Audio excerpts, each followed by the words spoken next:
কি ব্যাপার, আজকে কই একজনেরও তো দেখা নেই। কারোর কি প্রয়োজন নেই নাকি নদীর ওপারে? সেই সকাল থেকে বসে আছি, বেলা পেরিয়ে দুপুর হতে চললো।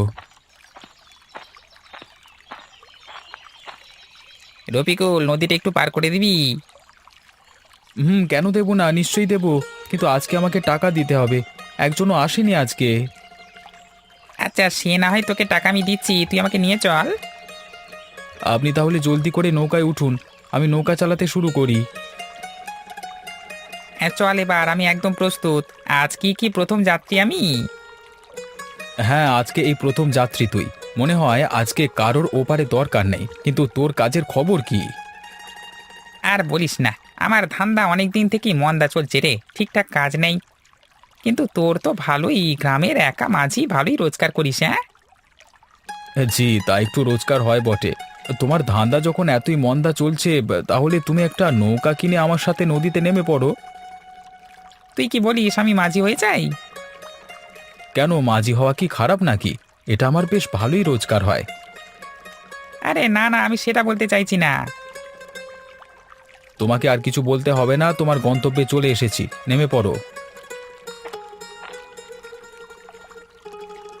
এই নে, ধর তোর টাকা।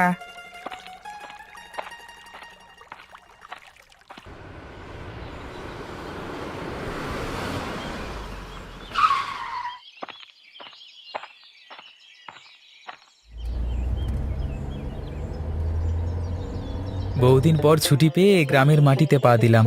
গ্রামের মাটিতে পা দিতে না দিতেই শরীরটা কেমন যেন একটা হয়ে উঠল। হবে নাই বা কেন, নিজের মাতৃভূমি বলে কথা। যাই, এবার দেখি, বাড়ির দিকে যাই। দাদা বৌদিরা সব কি করছে দেখি। দাদা বৌদি জানেন আমি আসবো। আমায় প্রথম দেখে কি আচরণ করে আমি দেখব। যাই, তাড়াতাড়ি পা চালিয়ে যাই। দাদা হয়তো কাজে থাকবে, আর বৌদি হয়তো বাড়ির কাজ করবে। এই সেই স্কুল, যেখানে পড়াশোনার পাশাপাশি কত কিছু করতাম আমরা। গল্প, আড্ডা, দুষ্টুমি, কত স্মৃতি জড়িয়ে আছে এই স্কুলটার সাথে। আমাদের কাছে এটা শুধু স্কুল না, তার থেকেও অনেক বেশি। এখন এই স্কুলটা মেরামত করে বেশ উন্নত হয়েছে। বাচ্চাদের শিক্ষা ভালো হলেই ভালো।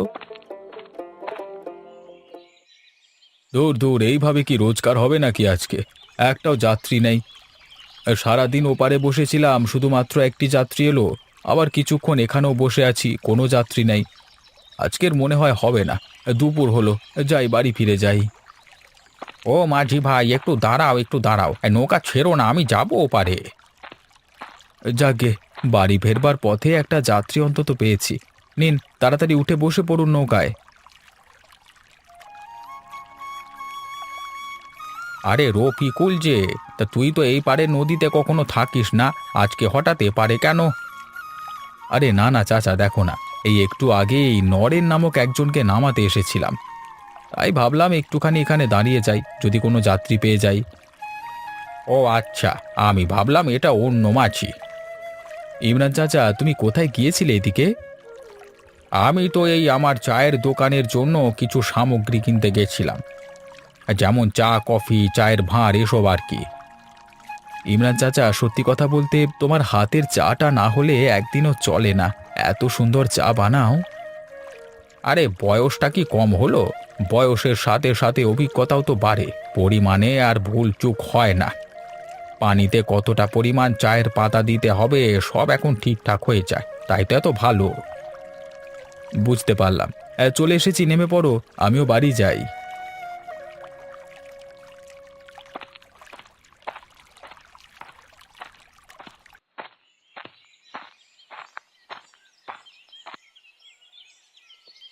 দাদা বৌদি, কোথায় গেলে সব? আরে রফিক, তুমি তুমি আসবে কই জানাওনি তো? না না, তোমাদের আমি ইচ্ছে করেই জানাইনি, ভাবলাম হঠাৎ করে চলে আসি। তোমাদের আনন্দটা আমি দেখতে চেয়েছিলাম।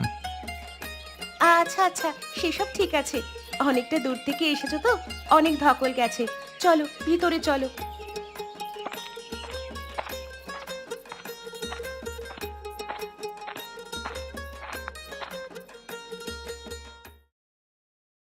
আচ্ছা বৌদি, দাদা এখনো বাড়িতে ফেরেনি? বেশ দুপুর হলো তো।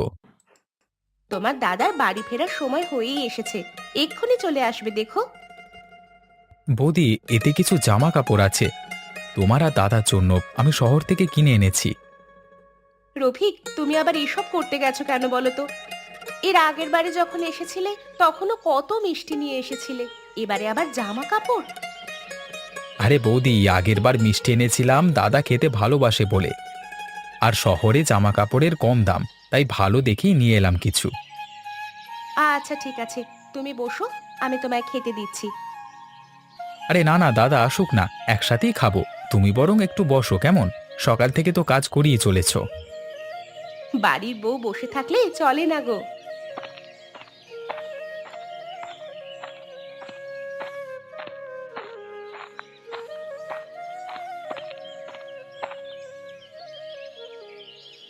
আরে রফিক, যে তুই কখন এলি? হঠাৎ করে চলে এলি যে? আমাদের তো জানাবি, তাহলে তো আরো ভালো কিছু রান্না করা হতো আজকে। আজকে আমি হঠাৎ করে চলে এলাম দাদা, তোমাদেরকে সেরা উপহার দেব বলে। আর তাছাড়া আমি এখন 1 সপ্তাহ আছি, ভালো মন্দ তো খেয়েই যাব। তোর বৌদি বাড়িতে নেয় নাকি? কই সারা শব্দ পাচ্ছি না যে।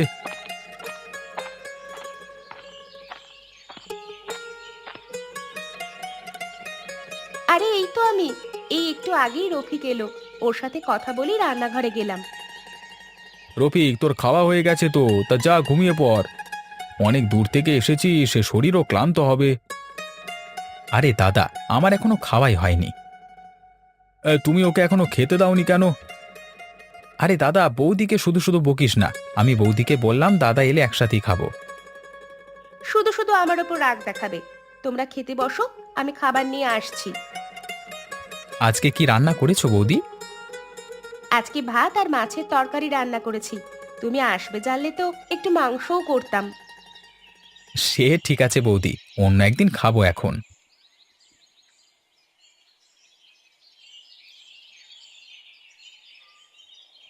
সন্ধ্যা হয়ে গেল, এখনো নাক দেখে ঘুমাচ্ছে। কি গো শুনছো? এবার উঠে পড়ো, সন্ধ্যা হয়ে গেছে, আর কত ঘুমাবে? কি গো, এত ডাকাডাকি কিসের? ডাকাডাকি করবো না তো কি করব শুনি? এদিকে সন্ধ্যা হয়ে গেছে আর তুমি এখনো ঘুমাচ্ছ। সেটাই তো গো, সন্ধে হয়ে গেল, তুমি আমায় আগে ডাকোনি কেন?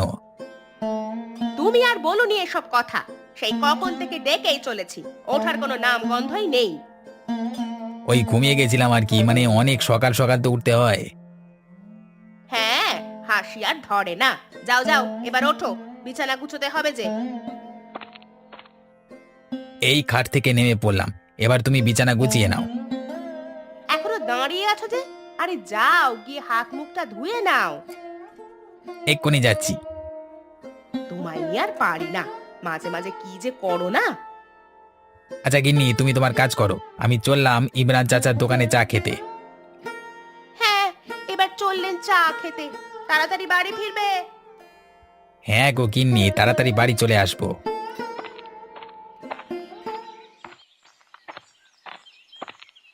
দাদা, 1 বছরে প্রায় গ্রামটা অনেকটাই বদলে গেছে তাই না? আসবার সময় স্কুলের পাশ দিয়ে আসছিলাম, দেখলাম স্কুলটার অনেক উন্নতি হয়েছে। আরে হ্যাঁ রে, অনেক কিছুই বদলে গেছে গ্রামে। তুই তো 1 বছর আসিসনি, দেখবি কি করে? দাদা, বললেই কি আর আসা যায়? ওখানে পড়ার চাপ এত যে 2 দিন ছুটি পেলে আসবার সুযোগ হয় না।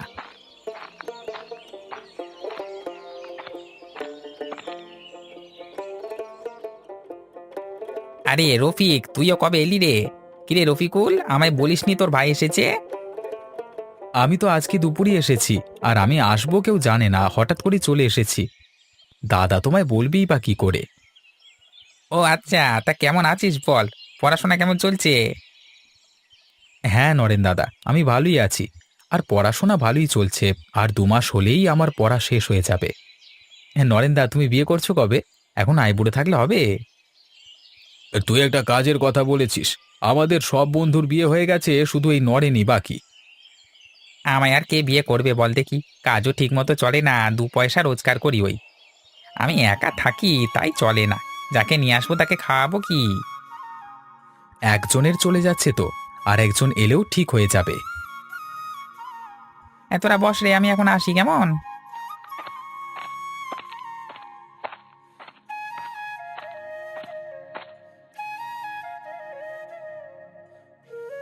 ইমরান চাচা, একটা চা নিয়ে আসবে তো। অর্জুন দাদা যে, অনেকদিন বাদে দেখলাম তোমাকে চায়ের দোকানে।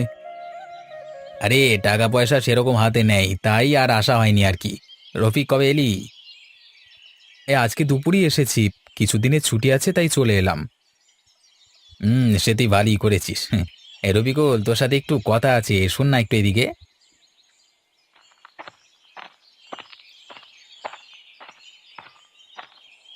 কি হয়েছে গো? আজকে ভোরে যখন আমি মাছ ধরতে গেছিলাম নদীতে, তখন দেখলাম বাঁধটা বেশ ভালো রকমই ফেটে গেছে। তুই কি দেখেছিস?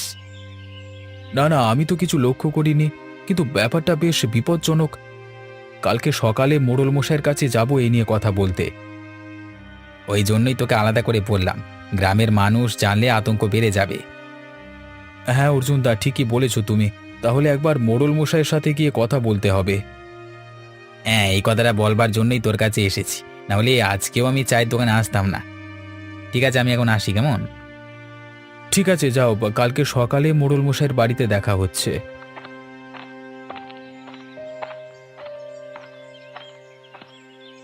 রফিক, চল রে, এবার বাড়ি যেতে হবে। এই তো দাদা, চলো।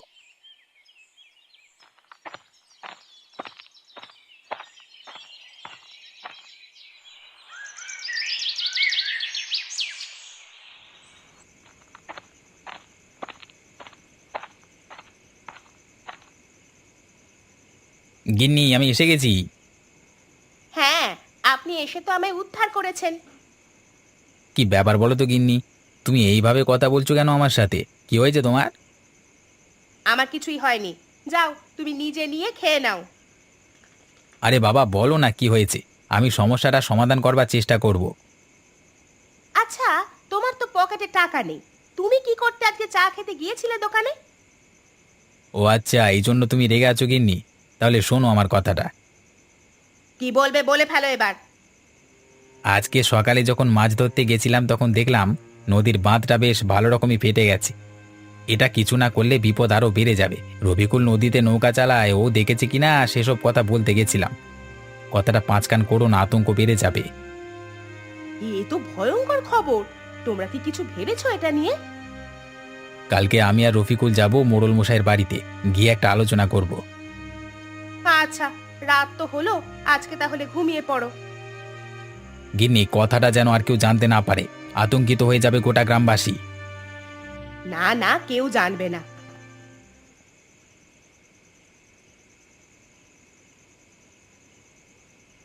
আচ্ছা দাদা, তোকে একটা কথা জিজ্ঞাসা করছি। হ্যাঁ বল না, কি বলবি? আজকে অর্জুন দাদা যে তোমাকে একপাশে নিয়ে গিয়ে কথা বলছিল, কি বলছিল আমরা কি জানতে পারি? আচ্ছা ঠিক আছে, আমি তোদেরকে বলছি, শোন, কিন্তু কথাটা কাউকে বলবি না। কি হয়েছে গো, তোমাকে এত চিন্তিত দেখাচ্ছে কেন?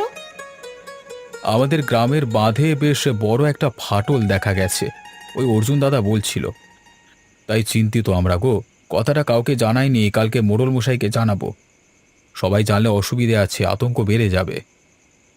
এত কিছু হয়ে গেছে? এটাই বলছিল অর্জুন দাদা। আরে হ্যাঁ ভাই, এইসব নিয়েই তো আলোচনা করছিলাম। আর শোন, তোকে কিছু ভাবতে হবে না, আমরা আছি, দেখে নিচ্ছি। দাদা, কালকে যখন তোমরা মোড়ল মশাইয়ের কাছে যাবে তখন আমিও যাব। না রে ভাই, তুই যাস না। শোন শোন, আমার কথাটা শোন, আমি আর অর্জুন ছাড়া কেউ কথাটা জানে না। তোকে বলেছি, জানতে পারলে ব্যাপারটা খারাপ হয়ে যাবে। রফিক, তোমার দাদা ঠিক কথাই বলেছে, অর্জুন বিশ্বাস করে বলেছে তোমার দাদাকে। আচ্ছা দাদা, তাহলে তোমরা যেও, কি হলো আমাকে এসে জানাবে, কেমন? আচ্ছা সে ঠিক আছে, খাওয়া হয়ে গেছে, আর বসে থেকে লাভ নেই, চলো সবাই ঘুমিয়ে পড়ি।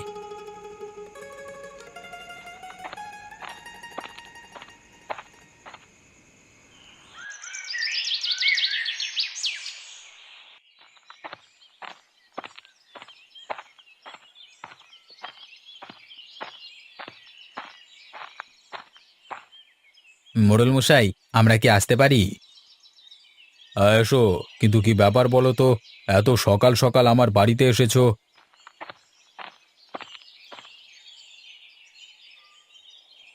মোড়ল মশাই, আমাদের গ্রামে বিপদ ঘনিয়ে আসছে, তাই আপনার কাছে ছুটে এসেছি। বিপদ ঘনিয়ে আসছে? তা কি বিপদ? কালকে যখন আমি মাছ ধরতে গিয়েছিলাম তখন দেখলাম নদীর একপাশের বাঁধটা বেশ ভালো রকম ফেটে গেছে, যে কোনো মুহূর্তে ভেঙে যেতে পারে। সে কি? তাহলে তুমি তাড়াতাড়ি মেরামত করবার ব্যবস্থা করতে হবে তো, না হলে আমাদের গ্রাম যে পানির নিচে চলে যাবে। ওই জন্যই তো আপনার কাছে ছুটে এসেছি মোড়ল মশাই, আর এই কথাটা কেউ জানে না। ভালোই করেছো কাউকে জানাওনি, সবাই আতঙ্কিত হয়ে উঠবে। তাহলে আমি খুব তাড়াতাড়ি মেরামত করবার ব্যবস্থা করছি। মোড়ল মশাই, আমরা কি করতে পারি? রফিক, অর্জুন, তোমাদের কিছু করতে হবে না, আমি একটা ভালো মিস্ত্রি দেখছি। কালকে থেকেই মেরামতির কাজটা শুরু হয়ে যাবে। তোমরা ভালো করেছো, খবরটা দিয়েছো আমাকে। এটা তো আমাদের কর্তব্য, গ্রামবাসী হয়ে গ্রামের সুখে দুঃখে আমরা তো এগিয়ে আসব। এখন তাহলে চল রফিকুল, মোড়ল মশাই কিছু প্রয়োজন হলে জানাবেন, কেমন?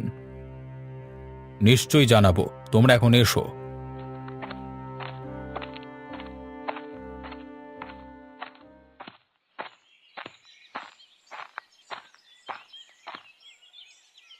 দাদা, মোড়ল মশাই কি বললেন?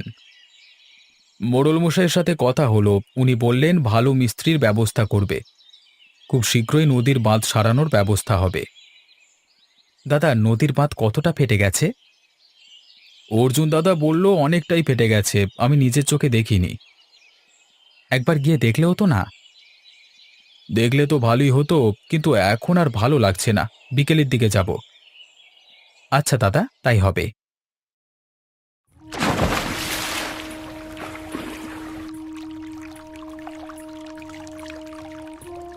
দাদা, নদীর বাঁধ ভেঙে গেছে, পুরো গ্রাম ডুবে যাচ্ছে আস্তে আস্তে। ভাই, তুই বাড়ির চালে উঠে পড়, আর তোর বৌদিকে উঠতে সাহায্য কর, আমি তারপর উঠছি।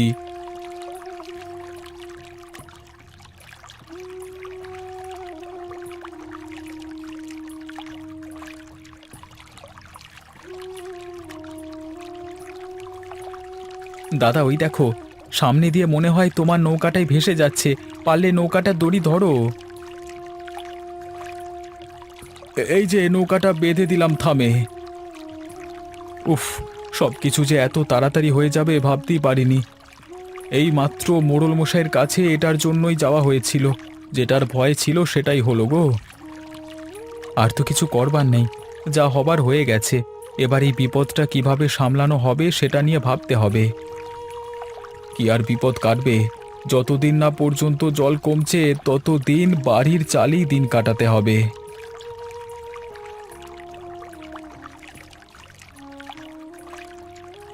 দাদা, সবকিছু কেমন নিমেষের মধ্যে হয়ে গেল বলো। কিন্তু আর কিচ্ছু করা যাবে না, পানির নিচে নামলে তবেই নদীর বাঁধ মেরামত করা যাবে। তবু আমরা চেষ্টা করে দেখেছিলাম। ওই দেখো দাদা, অর্জুন দাদা বাড়ির চালের উপর বসে আছে, বৌদিও আছে, একটু ওদিকে চলো। অর্জুন দাদা, বসে আছো? আরে ভাই, কি করব, হঠাৎই তো দেখি এসব হয়ে গেল, ভেবেছিলাম তো ওরকম কিছুই হবে না।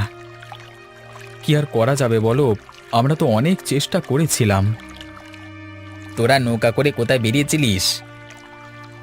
এই যে হঠাৎই তো সবকিছু হয়ে গেল, দেখতে বেরিয়েছি কারোর কিছু বিপদ আপদ হলো কিনা, কারোর যদি প্রয়োজন হয় তাই।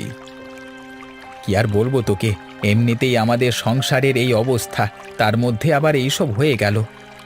বাড়ির সমস্ত সামগ্রী নষ্ট হয়ে গেল, কি করে সামলাবো বুঝতে পারছি না।